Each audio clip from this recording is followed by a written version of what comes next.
బుల్లితెర reality big boss షోలో season 6 విజేత రేవంత్ అన్న సంగతి మనకు తెలిసిందే. ఈ షోకు విజేతగా నిలవడం కోసం రేవంత్ పడిన కష్టం అంతా ఇంతా కాదు. 40 లక్షల ప్రైజ్ మనీ గెలుచుకునే అవకాశం ఉన్న రేవంత్ మాత్రం బిగ్ బాస్ షో టోపీకే ప్రాధాన్యత ఇచ్చారు.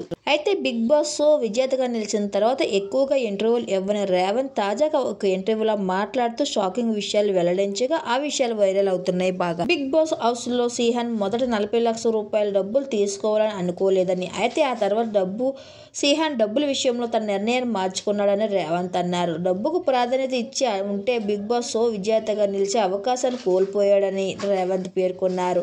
తన కూతురు వల్ల నేను బిగ్ బాస్ విజేతగా నిలిచానని రేవంత్ అభిప్రాయం వ్యక్తం చేయడం జరిగింది. తన కూతురు లక్కీ చార్మి అని కూతురు జీవితంలో వచ్చిన తర్వాత నాకు లక్ కలిసి వచ్చిందని కామెంట్స్ చేశారు. గిదు రాయల్ బిహేవియర్ వల్ల ఆమె బిగ్ బాస్ హౌస్ నుంచి బయటకు వచ్చేసిందని చెప్పారు.